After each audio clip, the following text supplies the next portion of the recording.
So I have a clock here. It says I have 29 minutes and 23 seconds remaining. My name is Slava Rubin. I'm one of the founders and CEO of Indiegogo. Quick show of hands. Anybody heard of Indiegogo? Great. Yes, we are right in your backyard. Many of our employees reside from Oakland, so I actually don't usually speak that much anymore these days at conferences or anything like that. I turned down South by Southwest, but I said yes to Oakland, so there you go.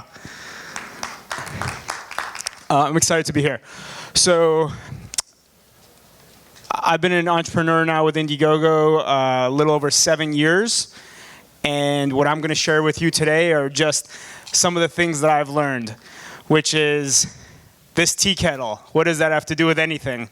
Well, when we were younger, I mean, I didn't know you when you were younger, but I know myself. But when we were younger, most of us, you know, our mom or dad would say something like this: don't touch the tea kettle, it's hot. Don't drink the soup right away, it's too hot. Put a jacket on, it's cold outside. And then when we were like little, we're like, oh yeah, whatever, I'm gonna touch the tea kettle. And then you touch the tea kettle, you're like, whoa, that was hot. Definitely not doing that again. Or you go outside, it doesn't matter, I don't need a jacket. You go outside, whoa, it's pretty cold. I'm gonna go back home, I'm gonna put a jacket on. See, when we were little, most of us, we always had to test our own truth because we didn't believe anybody about anything. See, for us, we had to be able to figure it out ourselves. And we said, you know what? Actually, mom knows a thing or two about how hot tea kettles get. When she says it's hot, I believe her now it's hot. But that's only because I've experienced it myself. So the funny thing is, as entrepreneurs, or as people thinking to become entrepreneurs, that whole concept has changed. See, we've gone to school in the American school system, and that's not to say that any global school system is any better than America. And not only have we not been taught to be entrepreneurs, like that little kid who said, I will figure it out and test reality myself, but we've actually been taught, no. There are ways that life works, and any creativity or risk-taking you have in you will get beat right out of you, which is this person with their head, you know, on the table, because they failed at something, and failure is terrible. It's like, no, do not fail. You need to do one of the 5 normal jobs after graduating college, which is become a doctor, become a lawyer, become a teacher, become a civil servant, become some sort of normal job. Now, that's not to discredit anybody who has those jobs right now. That's just to say that in our school system, we've been taught the whole time you need to follow a path, and because I'm telling you the tea kettle is hot, don't question anything I tell you. You guys with me? Yeah? So, what I would say is not only is our educational system not supporting you becoming an entrepreneur or your children becoming entrepreneurs, it's beating it right out of them. See, because when we were little kids, we didn't need paint by numbers. Anything was possible. We believed anything that we wanted to in our minds because we had no understanding of limitations. And when somebody told us there was a limitation when we were little, we were like, oh, forget that. I'm testing that myself. And then we burn our hands. We're like, oh, yeah, that's an interesting limitation to think about. So what I'm about to share with you, 25 minutes, 22 seconds remaining, is 10 myths. See, I'm about to share with you 10 myths, which are the myths of entrepreneurship. And these are the myths that we who have not tested it believe. These are the myths that maybe you read in TechCrunch or you read in some other book or some other thing. And we believe them probably to be true. But for some reason, the little kid spirit in us isn't willing to test it. So here are my thoughts on those. Number 1, it's all about the idea. The reason you are not an entrepreneur is you don't have a good idea. See, the people who are good entrepreneurs, they have good ideas. That's a myth. See, because ideas are like a dime a dozen. We can probably do a brainstorm in the next 24 minutes, 29 seconds, and we can probably come out with 100 crazy ideas. Really what matters is the work, is the execution. As a matter of fact, you and I can do the same exact idea. One of us are going to do it better. Anybody here a football fan? Maybe a Raiders fan, 49ers fan, anything like that? Yes? See, I'm of the school that you're on the offense and you tell the defense to play. Defense, we're about to throw to the tight end. Feel free to stop us. Because if you have a good idea, everybody's going to copy it. So what's the idea have to do with it? You think Howard Schultz was the first person to come up with a coffee shop? Come on, right? So ideas are a dime a dozen. So myth number one, you better have a good idea because that's all that matters. Number two, you always hear this one. It's not a big enough market. You're just going after too small of a market. Go after a bigger market and then it'll all work out. I like to call this the 1% of China syndrome, which is people like to say, oh, I'm going after this amazing market. See, in China, there's like 1 billion people who are interested in this. So all I need is 1% of China, and I'm going to be making a boatload of money. Everybody likes saying that. Just go after a huge market. It's easy to make money. Go after a big market. Go start a coffee shop in California. It's easier than starting a coffee shop in Rhode Island. That is garbage. What it means is, yes, you might be able to get more customers, but it doesn't mean you've gotten one customer to start off with. See, in my opinion, if you go to a small market, let's call it Luxembourg, and you actually do it well, it is my opinion that winning 100% of Luxembourg, 10 million people, whatever, is way better than probably getting 0% of China. Because chances are, if you're pretty good at getting Luxembourg, I'm just guessing, maybe somebody in Belgium, or France, or Denmark will be like, hey, what's going on in Belgium, in Luxembourg? Pretty interesting. I might be interested. This is a classic example of what you thought was a company doing one little thing, all of a sudden starts expanding. Now you go get internet at Starbucks. Now you go get, cookies and whatever. You go get your music, right? Coffee is a pretty small thing. All right, next one, which is you need lots of money to be an entrepreneur. The Kauffman Foundation, which is the top entrepreneurship nonprofit in America, which gathers all the data, will tell you themselves the average small business will start with $6,500. $6,500. Facebook started with $21,000. So anybody who says they don't have enough money to do their startup is just making excuses.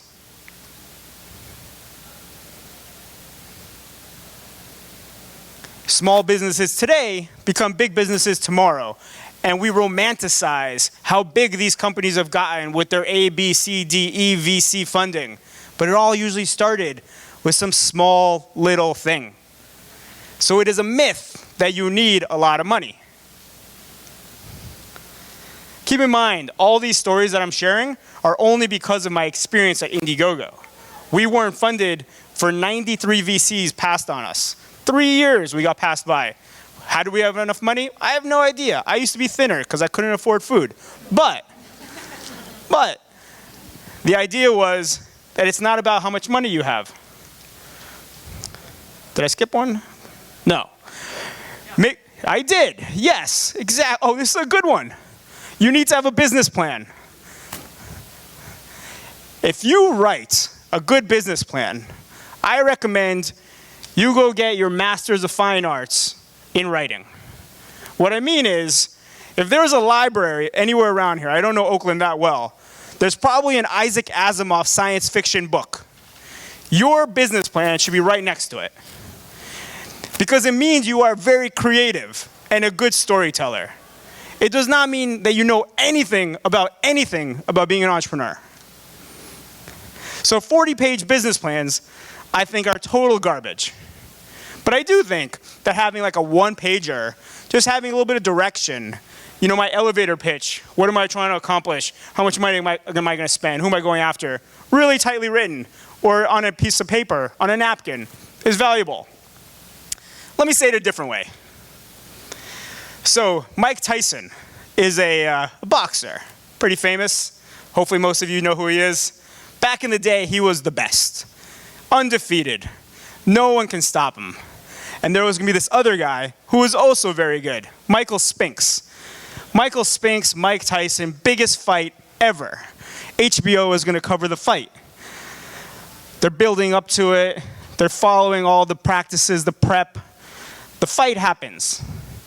91 seconds into the fight, Mike Tyson knocks out Michael Spinks right off the ropes. HBO goes up into the ring, starts talking to Michael Spinks. Michael Spinks, everybody was talking about your preparation. Everybody was talking about you're the guy.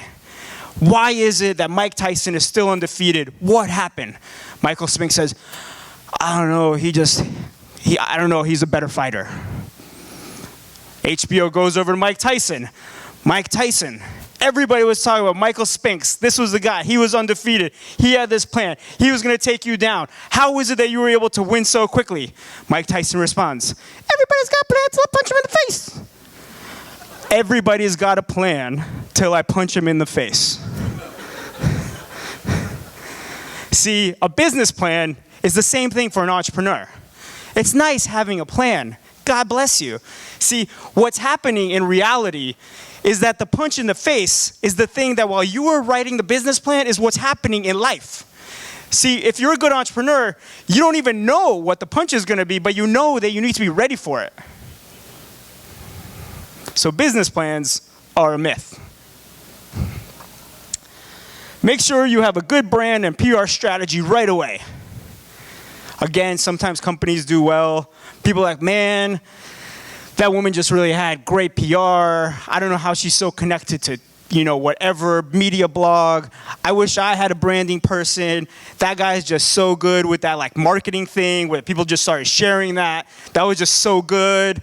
I wish I can do that. That's why I'm not a good entrepreneur. That's why I'm not doing it, because I'm just a tech person, or I'm just a salesperson, or I'm just a teacher, or I'm just whatever.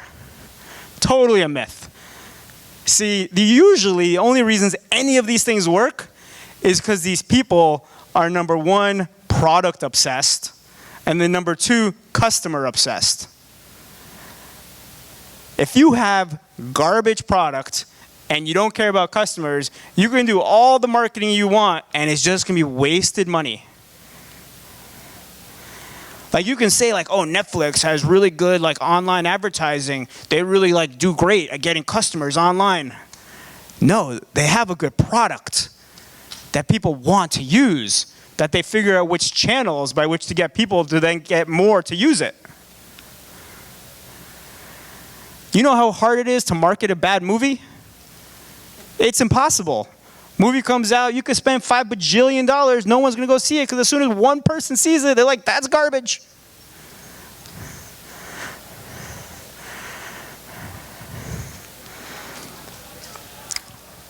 Being a good entrepreneur, you need to make sure you have consistent thinking, hire people like you. I'm sure this one will be easily understood in Oakland, but this is garbage as well. Diversity in thinking is the key to the diversity in result, which gets you the best possible end product. Because if you just have a lot of people doing the same things with the same skill sets and a lot of yes men, yes women around you, all that's going to happen is exactly it is that what you're trying to do, which will have nobody questioning where the holes are in your product, in your thought process. And it is in those uncomfortable feelings is where you get the best results. So you've probably seen a movie, Jerry Maguire, right? Yes, great. So Jerry Maguire, Cuba Gooding Jr., do you remember the scene? Jerry Maguire walks into the locker room and he's trying to get Cuba Gooding Jr. back. And he's getting really upset because Cuba Gooding Jr. is like, nope, I don't think I'm going to be with you anymore. I'm going with somebody else. So Jerry Maguire starts walking out of the locker room. And as a funny anecdote, remember Cuba Gooding Jr., he air dries. He doesn't even use a towel. He's like, what are you doing? I like to air dry, right? He starts walking out naked after Tom Cruise, right? And he's like, where are you going? He's like, I'm done with you. See, that's what I love about you, Jerry. You think we're arguing, but I just feel like we're starting to have a conversation. See, having those sorts of tough dialogues It's what gets you a well-rounded point of view on how to improve your product, on how to improve your customer point of view, on how to improve your marketing, and how to improve your brand and PR. Next. So values and culture don't matter till you start getting bigger. So they don't matter in the beginning. This couldn't be any further from the truth. And just so you know, this super, super, super cute child is actually my co-founder's kid. So since we started Indiegogo, he then got married and had a kid. This is his kid. I know, it's like amazing. It's perfect with a little Indiegogo headband.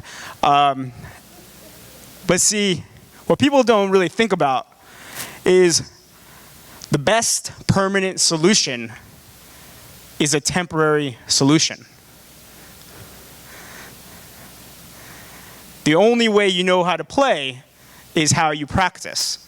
So while you're thinking that I'm going to start thinking about my culture tomorrow, and I'm going to start thinking about my values tomorrow, and I'm going to start thinking about hiring nice employees, high integrity employees, how I treat my coworkers, what we think about work-life balance, how we deal with our diversity, what we think about all this stuff. We're going to start dealing with that when it matters. You know, like in the A round, or after we get our 10th employee, or after we get our 100th employee, or after we get $1 million of customers, or whatever threshold you want to set, which is not millisecond one, you are just lying to yourself.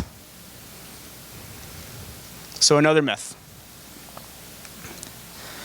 All right, this is a good one. A lot of people, it's pretty sexy these days to try to be an entrepreneur. Super cool, easier than ever to be an entrepreneur. Clearly get money rich fast, easier than lottery. You know, you can like go bet on the lottery or you can become an entrepreneur, both just as easy, right?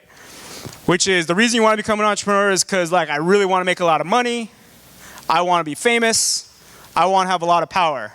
And those things, because I care about those things, will drive me through any of the tough times. See, what I would tell you is those three things might matter to you. And that's okay. I'm not even questioning if they do.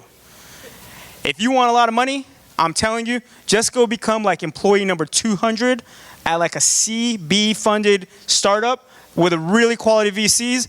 You are going to really raise your probabilities of making between, let's call it $10 million in the next 6 years. Much higher probability. In case anybody wants to track that, find a B-funded or C-funded company, try to become between like employee 100 to 200. It means the risk threshold has been lowered enough that the probability is fairly decent. You're still an employee early enough that you can get a decent amount of equity. So when this company becomes, let's call it a $10 billion company, you'll get a decent amount of money. That is way better chances than you becoming rich from becoming an entrepreneur. Guarantee, I mean, proof is there. If you want power, definitely don't become an entrepreneur because you give up all power. Power goes to your employees, your customers, your VCs, the media, the government. Everybody has something to tell you about how you're doing it. So if you want power, definitely don't become an entrepreneur.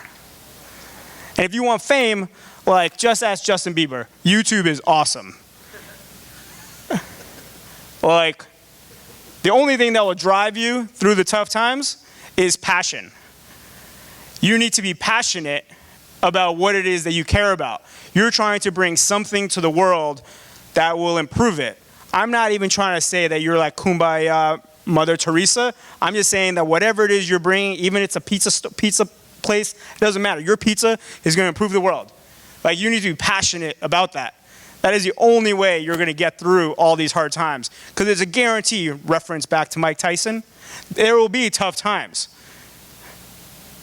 And if you're not rich, because that's what you care about, you're going to quit in the tough times. So you need to be passionate. And these three things will not get you through anything. Okay? Next one. I know I'm sad. We're almost at the end here. There's only 9 minutes and 54 seconds left. All right. Last two. Entrepreneurship is linear. People like to say, take one decision, take one action, take the next step, take the next step. You're going to have to work with me here for a second. This will take a moment. But I disagree with this. I can't see perfectly because there is a light blaring into my face. But Have a decent amount of you seen the movie Inception? Raise your hand. Yes, a decent amount. Okay. If not, I'm going to try to describe it anyway, but it's good that most of you have. In Inception, there is the real world, and then there is the dream world, and then there is the meta dream world. Yeah? Let's ignore the meta dream world. So there is the real world and the dream world. In the real world, the top will fall. In the dream world, they'll continue spinning. The only difference is gravity, is how you can tell between the two. Okay? Being an entrepreneur is the exact same thing. Watch this. Being an entrepreneur, in your mind, is the dream world. And in reality, is the real world. This is the real world. Unless there's some sort of metaphysical reality that's been duplicated that I'm involved in. But anyway, still, there's these two worlds. Being an entrepreneur is being able to navigate what is in your dream world. But see, in your dream world, it is already reality. We as entrepreneurs, everything that is in our minds, we have already navigated through our own mind how it will play out. See, because our minds do not have the limitations of the gravity or of the limitations of the resources that is true in the real world. So we try to play out the future, the way it will evolve in our minds so that we understand how we need to navigate the real world. See, what we then do is we take everything that we've already decided and predicted and try to navigate it into the real world. But we do it through our limitations, through our ability to speak, through our ability to use money, the resources that we have, whatever it is that we have to us or limited to us. Sometimes people will call an entrepreneur dumb or crazy or stupid. And what I will say, all that is an entrepreneur who is actually just as smart, just as brilliant, and has just as good of a dream world plan, just had some limitations or maybe some bad luck as to how they navigated through the resources and the limitations into the real world. And others will say, wow, that other entrepreneur, he, she is brilliant. They're really incredible. Everything is perfect. What I would say is they've just done a really nice job of navigating their dream world into reality. So what I'm trying to say is it's not linear, it's parallel. See, everything is already happened in our minds. We've already planned it all out. We've thought about all the scenarios. We've already thought about how it can evolve into the future. We're now just trying to bring that into reality, and that's hard.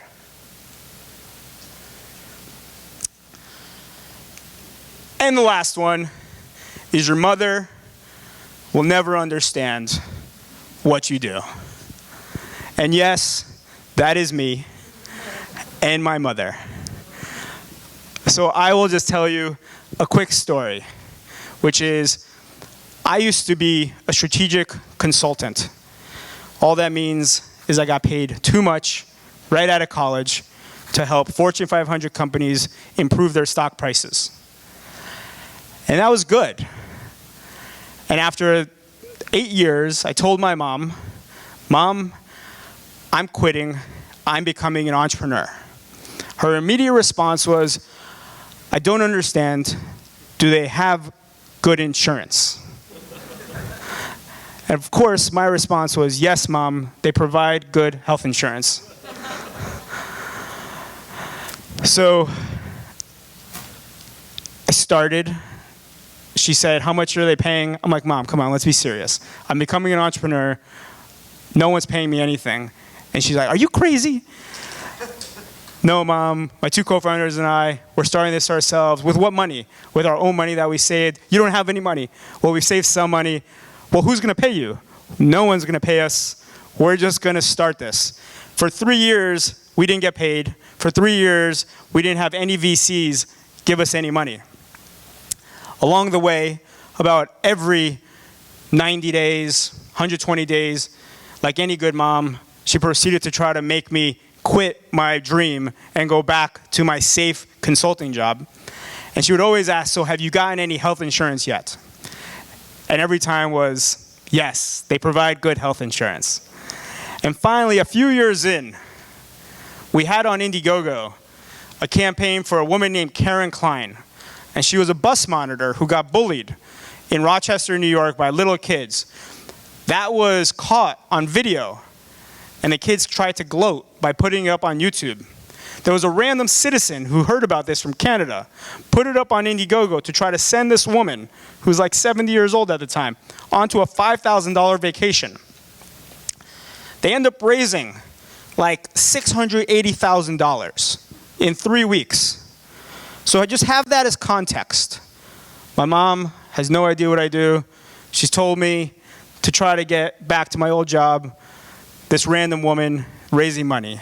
So I talk to my mom every now and then, and she says, Slavichka, so Ichka, I'm from Belarus, is the way to say I love you by adding that ending to any of your last names. So whatever your whatever your name is, just add Ichka, Jonichka, Jenichka, whatever. Now it's me saying I love you along the way. So she says, Slavichka, have you heard about the bus monitor who raised a bunch of money? I said, yes, Mom, I have. How did you hear about it? Well, she's a doctor. At the hospital, everybody's talking about it. This random woman who got bullied, they tried to raise $5,000 for her, and they've actually raised over $600,000. Wow, that's amazing, Mom. How did you hear about this? I don't know. It was on the internet. Where on the internet? On the internet. Huh. Well, Mom, that was on Indiegogo. No, Slavichka, the bus monitor who got bullied and they raised money. It was on the internet. Yes, Mom, I understand the internet. They used Indiegogo on the internet. And she said, no, no, no. The bus monitor, the 600,000. I'm like, Mom, that was Indiegogo. She says, oh, I like Indiegogo. Did you get health insurance? That's it. Those are my 10 myths to entrepreneurship. The key to this is not so much that you need to believe my myths. The key to this is back to the original slides, which was the tea kettle and the kid with their head on the table, which is when we were young, no one can tell us anything. We always had to prove it for ourselves. So why is it as we've gotten older, we've allowed that spirit to get beaten right out of us? So I challenge you, not in entrepreneurship, in anything in life, is do not believe the myths. Find your own truth. And with that, thank you. I'm at GoGoSlava on Twitter, Slava at Indiegogo via email. We have a minute and a half.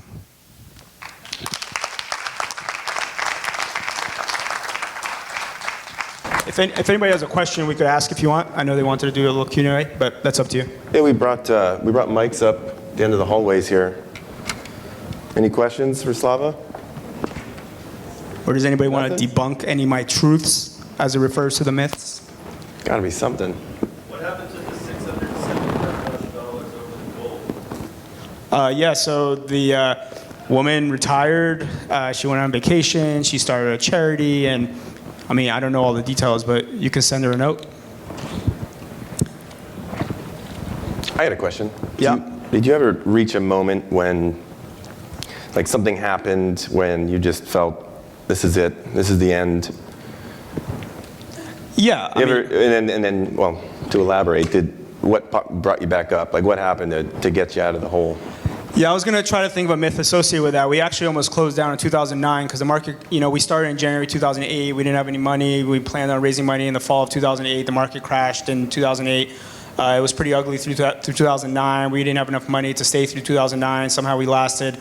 You can't listen to anybody about when you should keep going or when you should close, which is also a myth in terms of, I was trying to figure one out.